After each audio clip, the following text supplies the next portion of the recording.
Bonjour, vous avez donc posé des problèmes à cette équipe de Blois pendant 25 bonnes minutes. Mhm. Oui, tout le trois cartons, nous étions dans le match.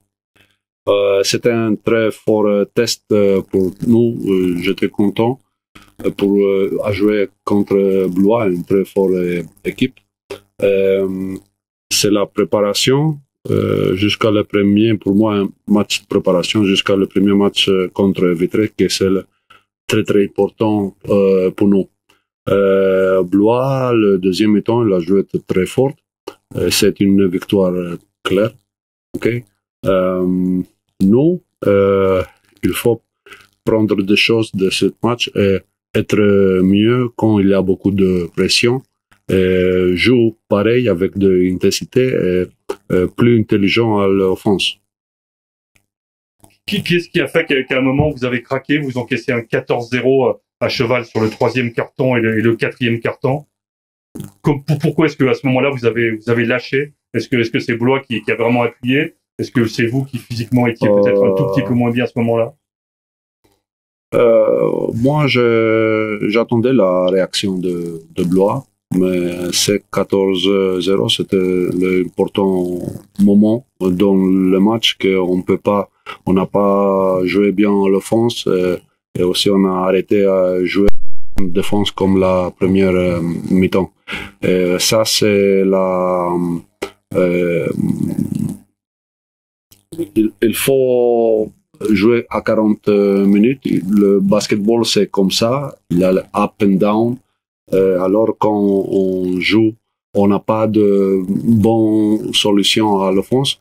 Il ne faut pas arrêter à jouer la défense, que la défense va nous donner des victoires.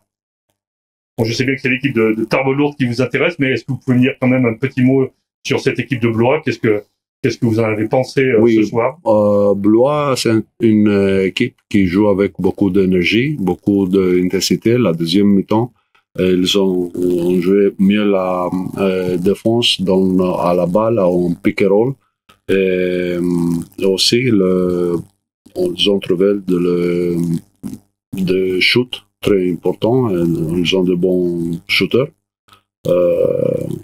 Comme chaque saison, je crois cette saison-ci, Blois va être très forte équipe à prober. Merci beaucoup. Est-ce que vous pouvez nous faire un bilan de cette période de préparation qui s'est quand même conclue aujourd'hui par ce premier match de compétition?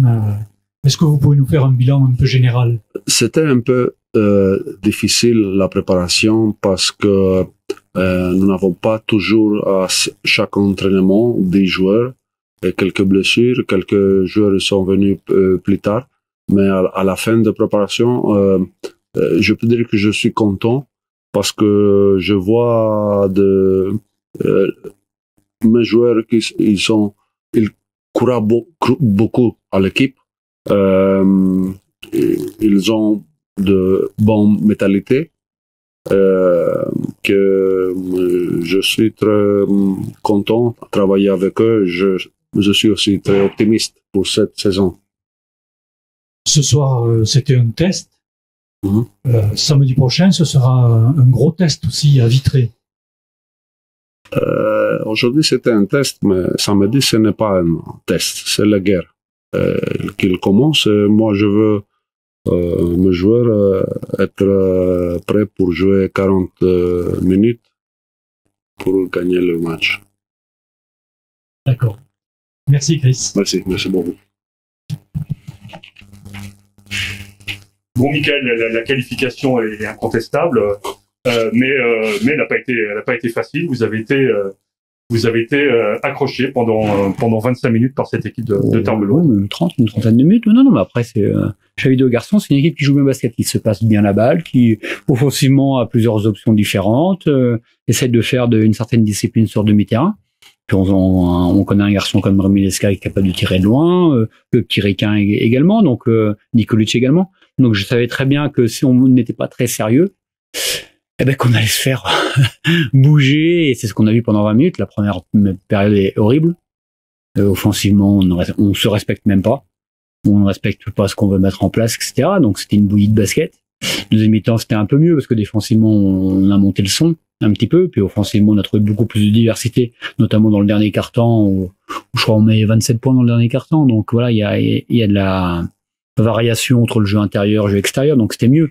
Mais bon, sur l'ensemble du match, on va dire que c'était très très moyen ce qu'on a proposé face à une belle équipe de Tarbes qui joue très bien au basket. Donc ils vous ont notamment posé des problèmes à l'intérieur en première mi-temps avec leurs deux grands, Lobela et Nikolic notamment. Oui, à l'intérieur, même partout, parce qu'on courait après la balle en défense. Puis nous surtout, nous on attaque, quoi. On attaque, on était une pauvreté où on était incapable de mettre un lay-up déjà. Et puis je vous dis, je te dis, on respectait même pas ce qu'on voulait mettre en place, les systèmes, on n'était pas au bon endroit, on posait pas les écrans, on n'accélérait pas, on allait à 2 à l'heure, donc on s'est fait un petit peu chahuter. Et que être à moins 4 à la mi-temps, c'était pas cher payé, quoi. Qu'est-ce qui a fait que justement vous avez réussi à faire basculer ce match à un moment? Il y a eu un 14-0 entre la fin du troisième quart et le début du quatrième quart. Bah, un petit peu par à la fois de la réaction individuelle quand même, parce que quand on parle collectivement, ça parle déjà de l'individu. C'était nettement mieux. On a joué aussi un peu plus grand avec Lucas à la main. Et puis il y a un phénomène un petit peu d'usure. Voilà, on a fait 2-3 stops qui nous ont emmené du jeu rapide, 2-3 tirs à 3 points où on leur a mis un petit peu la tête sous l'eau. Et puis voilà. Même si à la fin ils reviennent avec 3 paniers à 3 points de suite de qualité, voilà, on les a un petit peu usés. Thomas n'a joué que 3 minutes. Non, il ressentait une gêne au niveau de la cuisse. Il a reçu un coup dimanche au match. Ouais. Comme on a fait que de la récup, lundi c'était calme, et puis hier on a fait tout le trajet, donc on s'est pas entraîné depuis dimanche. Donc c'est à l'échauffement, il a commencé quand il accélérait, à trouver une douleur. Donc on a tenté un petit peu le coup, mais au bout de 2 minutes il m'a dit stop. Donc voilà, il n'y a aucun risque à prendre aujourd'hui. Un garçon comme Alexis, je trouve, a apporté un moment en défense. Il a contribué notamment à vous relancer. Oui. Mais de toute façon, après, il connaît le jeu. Défensivement, il est dur au sol. Donc, oui, nous, ça part de la défense. Après, globalement, sur la défense, il y a beaucoup de choses cohérentes sur l'ensemble du match. Mais quand il a fallu un petit peu hausser le ton, Alexis est un leader de ce côté-là. Est-ce qu'il y a une connexion qui est en train de se créer entre Johnson et Peregrine? J'ai l'impression que sur certaines actions, ils se sont bien trouvés. Oui. Après, qui était un petit peu, il dormait un petit peu pendant 3 quarts temps, il s'est réveillé un peu dans le dernier quart temps. Oui, mais après, c'est l'ensemble des garçons. Après, faut pas oublier que j'ai un groupe qui est renouvelé en profondeur, qu'on essaie de mettre pas mal de choses en place, et quand on n'est pas concentré à ce qu'on a à faire, ça amène un peu du brouillon, de la bouillie de basket, et c'est ce qu'on a proposé pendant 20 minutes. Mais bon, voilà, c'est... je vais pas dire que c'est excusable, non, mais bon, on passe à la suite. Okay.